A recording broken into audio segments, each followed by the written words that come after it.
I got the real thing when she got pyrite. Bitch, you don't have anything! What's up, guys? Welcome back to my channel. So I'm here today to talk about The Real Housewives of Potomac, Season 8, Episode 15, Fool's Gold. So be sure to like, comment, subscribe, let's jump right on into it. So this episode kicks off with Candace and Wendy, who obviously overheard the conversation between Giselle, Robin, Ashley, and Mia. They waltz up and they're like, what was the conversation that was just being had? What were you guys talking about?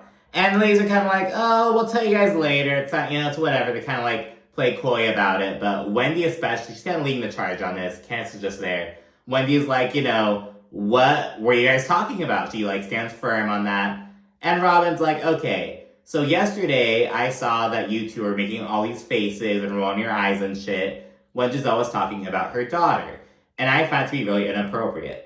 Now, Robin doesn't mention Wendy's unhelpful, negative-ass comment that she provided. But she's focusing on, like, their facial expression, which was, like, the main, like, predominant thing. And Wendy's like, well, I didn't say anything because I'm not going to speak on anyone's child. Because 2 years ago, Giselle weaponized her daughter against me and accused me of making all these crazy faces, looking at her cockeyed crazy, she said. And we get a clip of the interaction in question. And I don't think that, like, Wendy wasn't really making faces at Grace. I think what happened is that Wendy wasn't, like, friendly. She was right next to Karen. And Karen, she's known Grace forever. She was, like, smiling, like, being welcoming and everything. And Wendy was just, like, fucking stone-faced and all that shit. And when Grace passed by her, she turned and looked her up and down and shit. She did, look at the fucking footage. And Giselle said that, according to some of Grace's friends and peers, they were like, oh, she was looking at you all crazy, blah, blah, blah.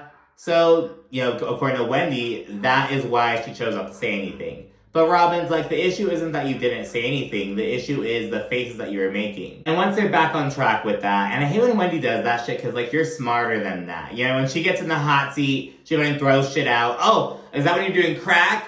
Oh, I didn't say anything because of this. That's not what we're talking about. Like, Wendy knows, like, she's smarter than that. Like, what the fuck are you doing? But anyways, when they get back on track, Karen's like, well, we all make faces at each other. We all do that. And Giselle doesn't appreciate this because she's like, I wouldn't let anyone disparage Raven, and you're letting someone disparage my daughter. Like, and I get it. You like to ride the fence. You are the fence, whatever the fuck. But that's not cool. That's what Giselle says.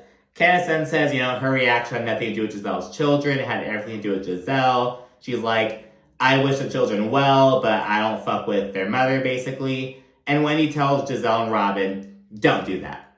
Don't do that. But last year, when Robin didn't invite Wendy to her family flock day event, which fucking sucked, by the way, everyone, myself included, was like, hey, that's not fucking cool. Like, that's involving the kids. This is a family thing. Like, what are you doing? But Robin was like, no, it has to do with me not fucking with their mother. Like, that's what it has to do with. So it's like, that wasn't cool. This isn't cool either. And I get it. Wendy's like, fucking getting down in the dirt with these bitches. But this whole thing is just so negative. It's like, I don't like any of these bitches anymore. You know what I mean? It's like, oh my God, it's just such a negative thing. You know what I mean? Honestly, thank goodness for Karen and Mia. I'm gonna stand on that hill that they are what are keeping the show going. You know what I mean? Like, they just bring the comedic relief, they bring the drama, like, they stand on what they fucking do, and Karen and Mia are the ones who, like, do it for me. That's all I'm gonna say about that. But anyways, after that whole debacle between Wendy and Robin and Giselle and everything, Robin's like, okay, we're going back to the resort, we're gonna all get ready and, celebrate Ashley's birthday with a Havana Nights themed party. And this party was supposed to happen back in Potomac, I believe, but Ashley was like, oh, we had to postpone it because all the smoke from Quebec, because of the wildfires and everything. So they're doing it in the Dominican Republic. Even though Havana is in Cuba, it's a different island. And it's interesting because later on that night, like when they're actually getting ready and shit, Ashley, she's in full-on, like, carnival. It's like, okay, you're in the Dominican Republic in a fucking Cuba-themed party, in a fucking, like, carnival, like, outfit. Like, this whole, like, amalgamation of, like, cultures from the Caribbean and shit. Speaking of the outfits, Giselle's very proud of her Havana outfit, which doesn't give Havana Nights vibes at all. And so, like, Havana Nights, which is so cool because they just did that on Miami. But it's like, okay, just like a tropical kind of themed party. It's like a Midsummer Night's Dream. Bitch, it's just like being outside in a garden. You know what I mean? But it's just the romance of it all. At dinner that night, Karen asks, if there's any hope between Candace and Robin. Kind of randomly, she's like, oh, I just want to address the elephant in the room. And I'm like, I could have thought of like multiple other things to address, but okay, go back to fucking Candace and Robin, I guess. And Robin's thing is, well, according to Candace, she did nothing wrong, blah, blah, blah. And after Robin says that Candace disparaged her, Wendy's like, I think you should give her some grace because we don't know how we would respond in some of these situations. We don't know how we would act, if we were in Candace's shoes last season with all the Chris Bassett bullshit. But Robin's like, I didn't do anything to her. I didn't put her in that situation. And she actually says, I regret sticking up for you and advocating for Chris at all last season. Because remember, Robin kind of like went against Giselle a little bit and was like, was kind of like, I don't think Chris did anything wrong. And then, she still wound up being on Candace's bad side. So she's like, I don't think that's cool, and I would have just rather not said anything. And there's some more back and forth. Candace says that Robin loves playing the victim, which is rich coming from Candace. Just like, okay, girl. Ashley then asks if Candace, currently, like, there at that table, if she still thinks that Robin was, like, throwing her and Chris under the bus to, like, basically protect her and Juan, essentially. And Candace says, she doesn't know, but it doesn't matter at this point. What do you mean it doesn't matter? Like, Candace is so weird. She's such like a glutton for like punishment sometimes. Like her relationship with Ashley, how she like wants to be friends even though they're like all fucking have this clearly negative tension between them.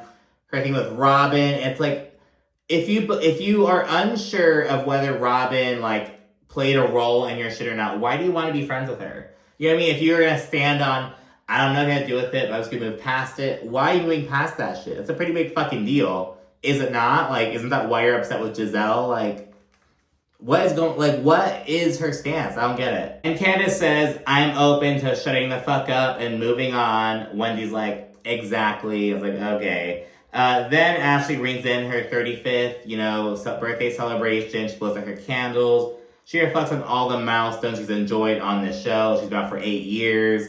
She came into her 30s on the show. She, had her kids on the show. She, was going through her divorce on the show. She's, had her business era on the show. Like, all these different things that, she experienced on the show. This, in conjunction with that fucking video that Ashley released, being like, oh, thank you all for supporting me over the years. It's kind of like, is it time for her to leave? Is Ashley on the way out? And honestly, this episode really shows, Ashley's depending on Michael for fucking, he pays for groceries and Uber Eats. I was like, oh, you were married. What was the point? What? It was just I was flabbergasted. You know what I mean? He supports the kids. I don't get any, alimony. I have a credit card, for emergencies. If Ashley gets kicked off the show, that bitch is fucked. It is not funny, actually. It is oh my god, Ashley, you are, fucked if you get off the show. Anyways, me and Ashley then jump into the pool. It's all good, and that's where the night ends. Then it's day 3, and during a one-on-one between Giselle and Karen, Giselle kind of expresses her, disappointment in Karen for not, basically telling Wendy, hey, kids are off limits. Advocating for grace, essentially. And Giselle also shares that, she feels like Karen acts differently when she's around Candace and Wendy. And that's why she declined to go on the Surrey County trip. And Karen, of course, says that she doesn't pick sides. And understandably, really truthfully, she does say, you have the opportunity to say it yourself as the mother. You have the opportunity to handle it yourself. Your issue between you and Wendy, I'm not a part of it. Handle your own shit.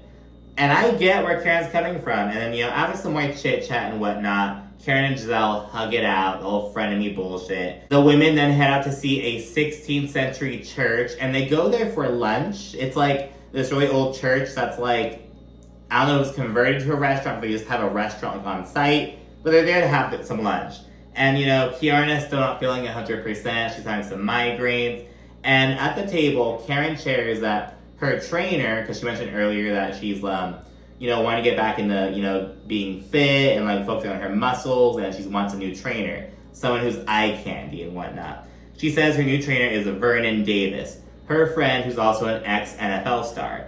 And we learned that Ashley says that she knows him, and she is very, like Giselle described her as like a 7th grade girl with like a crush. That's very much what it's giving. She's like, gets very giddy, and they ask her, how do you know Vernon? And Ashley's like, I have to go to the bathroom, and she runs off, and it's like, oh my god, what the fuck is happening, And once Ashley gets her story straight, when she comes back from the restroom, she says, she and Vernon have flirted, like on Instagram, and they've chatted, but nothing has happened, so, supposedly.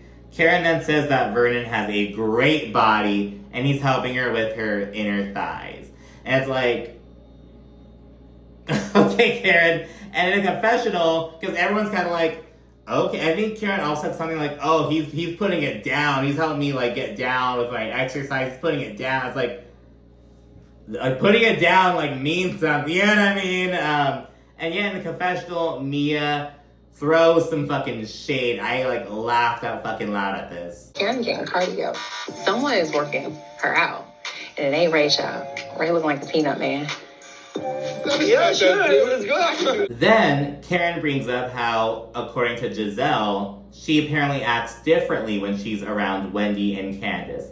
And fucking Mia, I think that too. Yep, I think that too. And she actually says that Karen is meaner when she's around them. And there's some more chit-chat and whatever. Karen and Robin, they both share, we have zero expectations for each other, blah, blah, blah. Kiarna chimes in and she points out how the real rift in the group appears to be between Giselle and Candace. And she's like, I don't know the full backstory or anything, but that appears to be like a very evident rift. But Candace brushes the shit under the rug. She's like, I do not feel like talking about this. And Giselle, of course, didn't say anything. So yeah, they're just like, whatever about that. And it's like, you know what? Both you guys can kick off the fucking show. Like, what is this? I don't want to talk about it. You're at a group fucking setting on a trip. You're going to have the privilege to say, I don't want to talk about it. You're not going to get into that shit. And granted, it's probably the same old shit, but it's like you're just avoiding. It's like both you guys can go at this point. If neither of you want to fucking do the work that you sound to fucking do, you can kick off the fucking show. And while they're discussing the dynamics and shit, Wendy says, Candace and Robin used to actually be friends. It's not like they have never liked each other, and that's why things are so testy between them. And just like with me and Giselle, we actually used to be friends, even though now we're not. And I'm like, were you guys actually friends? I feel like it's an overstatement from Wendy. I'm pulling a fucking Kyle Richards. I'm like, you're over-exaggerating the relationship. But, whatever. Following lunch, ladies all split up for activities. So the skeet shooting group is Giselle, Robin, Ashley, Nneka, and Kiarna. And the tennis group is Candace, Wendy, Karen, and Mia. And Robin asked Kiarna if Wendy... Because Wendy brought Kiarna onto the show. But, Giselle has known Kiarna for a while. And I think Robin has also known her for a little bit. She knows some of the different ladies. And she asked her, when Wendy was bringing you on, did she try to, tell you anything about us? To warn you about us? She should have fucking asked her that. And Kiarna's like, no, I could always sense that there was some, dislike there, but she never said, oh, I don't like Robin or Giselle. But Kiarna does say that Wendy appeared to be more, concerned about Nneka and, her bullshit with her mother and what she was saying. And Kiarna even gives Nneka her 2 cents regarding the situation. She's like, if you want to move on, I think you should actually just, apologize and put it to bed. And Nneka's like, well, are you going to tell it to Wendy? Are you saying it to Wendy as well? And Kiarna's like, well, Wendy's the one who's offended by the situation, so that's what I'm telling you. And it's a bit of a back and forth, but Kiana just brushes Nneka the fuck off, because Nneka's like, oh, I don't need you stirring a pot, it's already overflowing, like, blah, blah, blah, and Kiana just fucking brushes that shit off, shuts it down, essentially. Giselle then asks Ashley, you know, how do you really feel about Vernon Davis? And Ashley gets all fucking coy again. She fucking scurries off to the restroom. Like, she is crushing on this guy. It is, like, fucking crazy. Meanwhile, Mia asks the tennis group, what do they think about Ashley's divorce? And she calls Ashley a gold digger who's trying to go in for round 2 with Michael after realizing that she isn't getting shit from the divorce. Because remember, I think Ashley said some shit like, oh, so she and Michael signed, like, a prenup, and she was like, after 7 years, like, she'll be entitled, like, basically if she proves that she's with Michael for a while, she's entitled to, like, more benefits or some shit. But she's really not getting fucking anything. And it's like, if she did not have those 2 children, Ashley would not be having a single fucking dime. She would have to be paying for Uber Eats on her fucking own. Like, it is, like, fucking crazy. And after some chatter about the situation, Wendy says, you know, everyone wants to go to heaven, but no one wants to die. You know, she wants to be free and from under Michael's grip, but, like, she doesn't want to follow through because she's scared of doing it all on her own, essentially. So she kind of points that out. After the activities, the ladies all go back to the hotel and wind down. Ashley hops on FaceTime with Michael, and he's, like, showing her the kids. They're saying goodnight and everything. And once Ashley tells Michael, oh, you know, I'm filming a little bit, he immediately turns the fucking FaceTime off.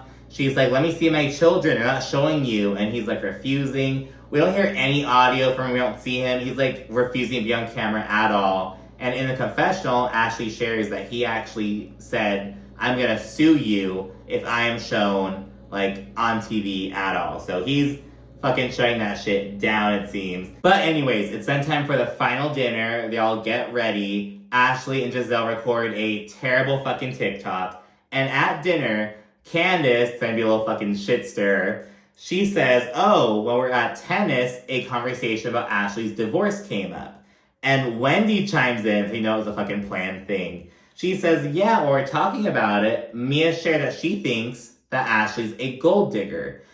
And we get everyone's reactions, and I was not laughing, but then when I saw Robin's face, I just busted out fucking laughing, because she's like, just like, trying not to fucking laugh. And Giselle tries to swoop in and help Mia out. She's like, did you use that word? And Mia's like, I did. She, like, owns her shit. And she says that, you know, while Ashley was all hype and super excited about her divorce last year, she now appears to, like, you know, be super unsure all of a fucking sudden. And remember, Ashley didn't know that she wasn't getting jack shit until the fucking reunion. So it's like, interesting. You know, she's like, last year you're all fucking twerking, making TikTok, super hyped to be single again. Now you're like, I don't know. Like, all of a fucking sudden, bitch. You know what I mean? So all of a sudden, you aren't following through with it, and it's seemingly because you married him for financial reasons. And getting all defensive, rightfully so. Ashley's like, well, you know, did you marry Gordon for financial reasons? And Mia's like, I might have. And Karen is flabbergasted. She's like, oh my God. Like, because she's like, bitch, I got married for financial reasons too. Like, don't, like, you don't admit it though. You know what I mean? So yeah, there's a lot going on. Kiana brings up, well, didn't you just say the other day that Gordon was broke when you got with him? And Mia's like, oh no, that wasn't true. So Mia admits that that was a fib, that she was lying right there. And Ashley's then like, okay, well, I didn't get married for money. Like, I did not do that. And she points out that, you know, to be fair, Mia shared that she was contemplating getting divorced earlier. Because Mia's like, well, me and Gordon aren't getting divorced. Like, yeah, I can throw shit in my face too, but we aren't talking about me. We're talking about you. So she says that at the time. And, you know, Mia also says, I have been 100% honest with you. And I want you to be honest with yourself. Like, that's all I want for you. And Ashley in the fucking confessional, she's like, she's jealous because Mia thought she was digging for gold, but she was digging for fool's gold. I got the real thing when she got pyrite. Bitch, you don't have anything. Your ex-husband is fucking paying, he's contributing to, like, the kid's education. She isn't even saying, oh, he's paying for all of it. He's contributing to the kid's education and stuff. He's contributing to Ashley's car. He's paying for fucking Uber Eats and her groceries. how are you digging for gold? How are you a gold digger? You are the worst sugar baby. Like, what the fuck? She's like, mine is real and authentic. Girl, yours is on the fucking doorstep for contactless delivery. It's like, what are you doing? It is like so bad. Robin clarifies, Ashley, you get no alimony, and Michael, he only contributes to like the kids, right? And Ashley confirms that. She then says at that point, oh, yeah, he helps pay for my car and the credit card for emergencies. I have a credit card for emergencies. Like, she's some fucking 16-year-old. It's like, okay, girl. And at that point, again, trying to help her girls out, Giselle's like, I feel like if Ashley were really a gold digger, she would still be with Michael, like, to be fair. And she also brings up how currently Ashley has a Vernon on her mind. And Robin, she also takes a chance to express her confusion over why Karen is working with Vernon as opposed to, like, a real trainer. And Karen's like, oh, well, just know that I'm in great shape for 60. And this bitch Robin, okay, so are you in great shape or do you have a fucking heart problem? Like, which is it? Which is it? And Karen makes this, she's like, excuse me? She's like so taken a fucking back. And she just makes this fucking face. And at that point, Karen says, I wanted a personal trainer. I just wanted to focus on building muscle and working out my inner thighs. And at that point, the episode winds down with the ladies all saying a fucking work on your inner thighs. Hey, work on your inner thighs. Hey, work on your inner thighs. Hey. And it's kind of fucking wind down. They all actually come together for Karen, the one who's cool with everyone, essentially. And, afterwards, ladies all toast to a great group trip. And, Mia and Ashley are just kind of going at it. They're all good now. Seemingly, we'll know if we'll see in the next episode. But they seem to be all good now. Like, they're not holding on to that shit. And it was a really good episode. It really wasn't falling to the same trap that Potomac had been falling into, which was the negativity seeping through it. It was really light and fun, especially with how it ended after the back and forth and whatnot. This was a really good episode in my opinion. But anyways, that's where this episode ends. Be sure to like, comment, subscribe, and of course, stay tuned for more. Thanks for watching. Bye.